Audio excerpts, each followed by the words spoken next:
Karena kehancuran Timur Tengah dimulai dari kelompok-kelompok yang mengatasnamakan agama untuk melawan pemerintahnya sendiri. Coba baca ulang, Pak. Banyak orang bermusuhan atas nama agama, Pak. Ini ada apa gitu? Ini cemasan saya nih.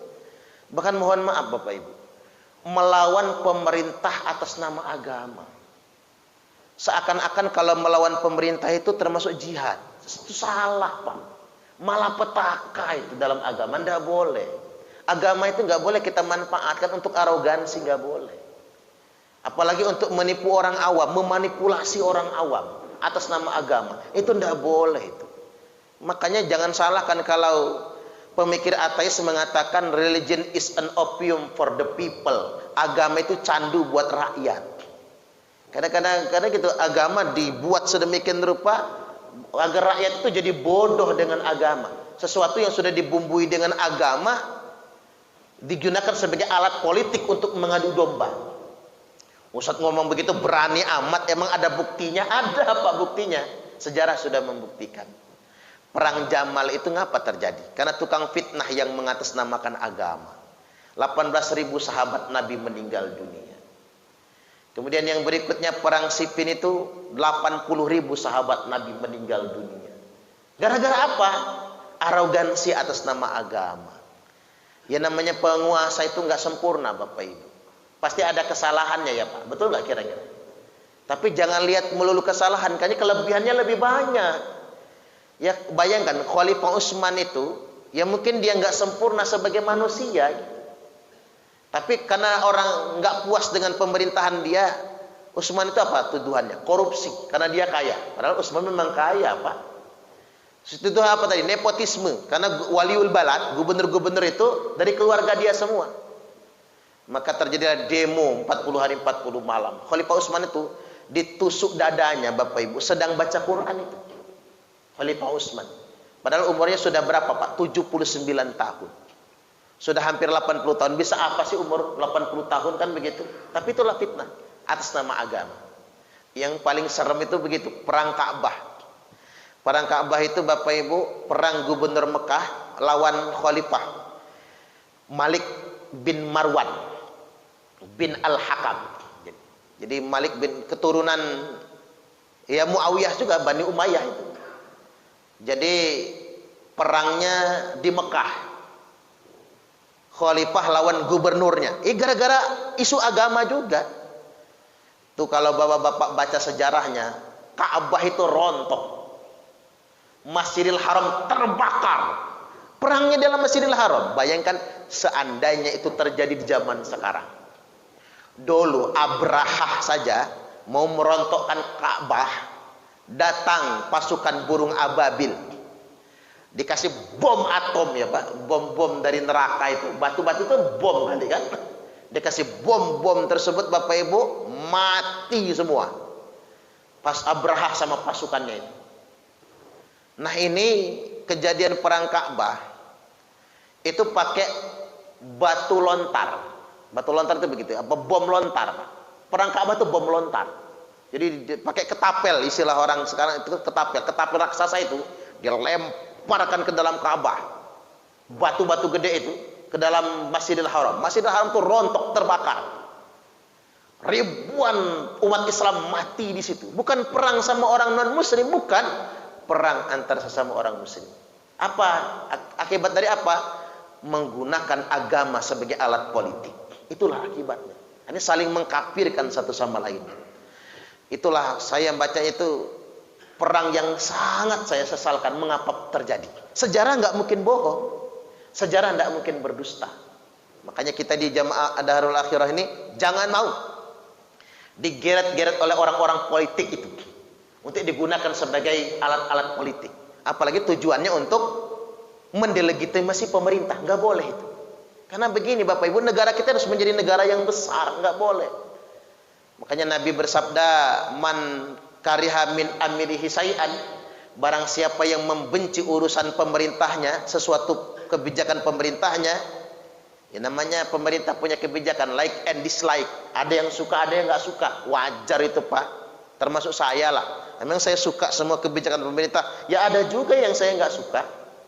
Ada yang nggak suka. Emang saya nggak suka semua? Ayo, banyak juga yang saya suka. Itu wajar kita sebagai rakyat di bawah.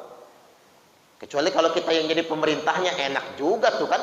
Saya bisa jadi presiden. Ketimbang saya jadi presiden, belum tentu saya lebih baik dari presiden-presiden yang sudah ada. Belum tentu. Jangan-jangan rusak negara ini kalau saya presidennya. Wallahu a'lam bishawab, kan begitu ya Pak? Belum tentulah. Jangan-jangan jadi presiden, jadi ketua RT aja belum tentu bener, kan begitu kita mikirnya. Balik lagi, kalau ada kebijakan pemerintah yang kita nggak suka, fal yasbir dong. Kalau bahasa Nabi, sabar. Karena mengapa? Fa innahu man kharaja minas sultani shibron. Karena barang siapa yang melawan pemerintahnya walaupun cuma sejengkal, kharaja minas sultan, itu keluar dari ketaatan kepada pemerintah yang sah. Ini bahasa sederhananya begitu. Kharaja minas sultan, keluar dari ketaatan kepada pemerintah yang sah.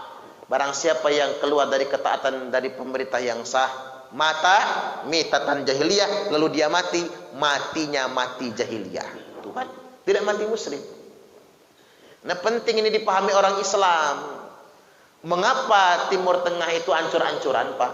Karena kehancuran Timur Tengah dimulai dari kelompok-kelompok yang mengatasnamakan agama untuk melawan pemerintahnya sendiri. Coba baca ulang, Pak. Hancurnya Irak apa pertama kali? Munculnya kelompok yang mengatasnamakan agama dan mengkafirkan pemerintah, berontak kepada Saddam Hussein. Amerika Serikat ngedompleng. Sayangnya Arab Saudi ikut campur juga sih ya. Subhanallah. Hancur Irak kan. Sekarang jadi apa Irak? Apa sejahtera? Dulu sekolah murah, makan enak. Sekarang susah mereka. Muncul lagi kelompok-kelompok yang anti pemerintah Libya, Muammar Gaddafi. Muammar Gaddafi kafir. Maka wajib dilawan, berontak. Amerika ikut campur. Hancur Libya. Masuk ke Suriah. Muncul pemberontak mengatasnamakan Presiden Bashar al-Assad itu Syiah. Nah, itu Pak, strategi kelompok Khawarij untuk melawan pemerintah. Mereka tuduh pemerintah negara mereka Syiah. Kadang-kadang ustadz-ustadz Indonesia ikut-ikutan juga. Tahu perkara enggak gitu Pak, ikut-ikutan. Teman-teman saya itu banyak Pak, yang alumni Suriah banyak. Malah muridnya Syekh Ramadan Al-Buti, ulama-ulama besar Suriah, ulama internasional. Kata mereka, strategi kelompok Khawarij untuk mendelegitimasi pemerintah, mereka tuduh pemerintah Suriah itu Syiah. Lalu mereka kafirkan, lalu mereka bentuk angkatan bersenjata, lalu mereka melawan pemerintah yang sah. Nah, setelah mereka melawan pemerintah yang sah, Amerika Serikat ikut campur. Itulah kerjaan mereka. Nah, Presiden Bashar al-Assad, karena dia nggak sanggup melawan Amerika, Pak, maka dia minta bantuan kepada negara yang bisa ngebantu. Indonesia nggak bisa ngebantu, Pak. Indonesia terlalu lemah untuk ngebantunya. Dia minta bantuan sama Rusia, rivalitasnya Amerika Serikat. Seandainya dia nggak dibantu Rusia, udah remek sekarang Bashar al-Assad itu. Begitu keadaannya. Baru ISIS kemudian ikut campur kembali, tambah memperkeruh suasana. Apa mulanya? Munculnya kelompok-kelompok yang mengatasnamakan agama untuk melawan pemerintahnya sendiri. Rusak mereka. Yaman juga begitu, ancur-ancuran. Itu proxy war namanya. Nah, ini hati-hati. Karena di Indonesia ini sudah mulai menggejala menurut saya. Orang pakai bahasa agama tapi untuk memberontak kepada pemerintah. Ujung-ujungnya nanti Pak, setelah mereka besar, mereka akan didanai oleh Amerika Serikat. Jangan-jangan sudah didanai, jangan-jangan ya. Karena semua kelompok-kelompok radikal di Timur Tengah, kelompok-kelompok Khawarij, semua didanai oleh Amerika Serikat. Ngomongnya depan kita dia mencaci Amerika, ngomongnya depan kita, tapi aslinya mereka didanai. Makanya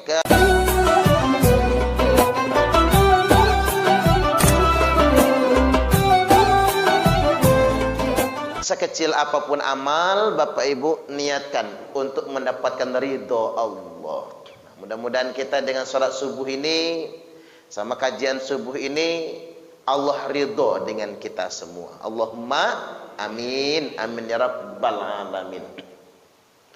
Karena Nabi SAW telah menyampaikan, inna ahadakum la ya'malu bi'amali ahlil jannah hatta ma yakunu bainahu wa bainaha illa dhira'. Sesungguhnya ada di antara kalian semua yang mengerjakan amalan ahli surga. Sepanjang hidupnya dia mengerjakan amalan ahli surga, sampai tidak ada jarak antara dirinya dengan surga kecuali tinggal sehasta. Sehasta itu sesiku. Fayasbiqu alaihil kitab fayamalu bi'amali ahlin nar fayadkhuluha. Tapi sayang, sejengkal lagi, sesaat lagi dia akan masuk surga. Ketetapan Allah mendahuluinya, dia malah mengerjakan amalan ahli neraka.